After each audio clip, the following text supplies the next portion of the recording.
दिल्ली गए थे, उसी वक्त आपकी नीतीश कुमार से मुलाकात हुई थी पहले, लेकिन अब इसकी लड़ाई तो अब दिलचस्प मोड़ पे आ गई है, क्योंकि अब इसका तो क्रेडिट लेने की देखिए भाजपा जो है, देखिए अभी भी हम लोग जब 65% आरक्षण बढ़ाए थे, जो फाइंडिंग्स आई थी बिहार का जाति जनगणना जो हम लोगों ने कराया था, उसके आधार पे 65% किया था और हम लोगों की लगातार मांग रही। और हमारे कैबिनेट ने, जब महागठबंधन की सरकार थी, कैबिनेट में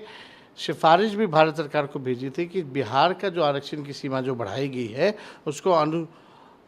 सूची 9 में जो है डाला जाए, शेड्यूल 9 में जो है डाला जाए। लेकिन अब तक भारत सरकार ने ये काम नहीं किया और इसको कोर्ट में भाजपा ने फंसाने का काम किया। आपको लगता है कि विधानसभा चुनाव से पहले कहीं ये काम भी हो जाए, क्योंकि चुनाव है तो कभी भी हो, हम तो इसके पक्षधर हैं, ये हमारी ही मांग है, ये हमारी ही जीत है, ये लालू जी की जीत है, ये हमारे पुरखों की जीत है, ये समाजवादियों की जीत है और हमारे ही एजेंडे की बात जो है आज भाजपा कर रही है, जो कल तक कहती थी कि नहीं करेंगे। राष्ट्रवादी काँग्रेस पक्षाने सुद्धा वेळोवेळी या विषयावरती मागणी केली होती। आमच्या जाहीरनाम्यामध्ये सुद्धा आम्ही प्रसिद्ध केलं होतं की पुन्हा एकदा जनतेने आम्हाला राज्यामध्ये सत्तेवरती बसवल्यावर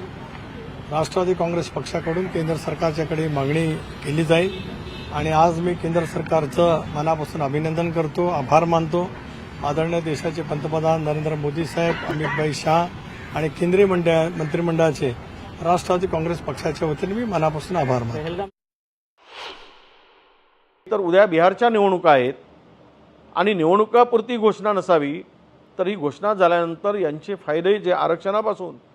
जे अधिकार आमचे हिरावले गेले किंवा अधिकारापासून आम्ही वंचित राहिलोय, ओबीसी समाजाला त्यांच्या संख्येनुसार जे मिळत नाही ते मिळवण्यासाठी सुद्धा जातनिहाय जनगणनेच्या माध्यमातून लाभ व्हावा, ते मिळावं आणि त्यासाठी ही जनगणना झाल्यानंतर ते इम्प्लिमेंट व्हावं। नाहीतर केवळ बिहारच्या निवडणुका नजरेपुढे ठेवून ही घोषणा हवेत बोलली जावी नाही किंवा हवेत विरावी नाही, अशी आमची सगळ्यांची मागणी आहे। मी वैष्णवजींनी किंवा केंद्र सरकारने घेतलेल्या निर्णयाचं आम्ही मनापासून स्वागत करतो। आज देशाकरता सुवर्ण दिवस आहे, देशाच्या 140 कोटी भारतीयाकरता सुवर्ण दिवस आहे, ऐतिहासिक दिवस आहे की आज केंद्र सरकारने माननीय प्रधानमंत्री मोदीजींनी जातनिहाय जनगणनेचा निर्णय जो 7 दशकापासून मागणी होती, जे महामानव डॉक्टर बाबासाहेब आंबेडकरांचं संविधान,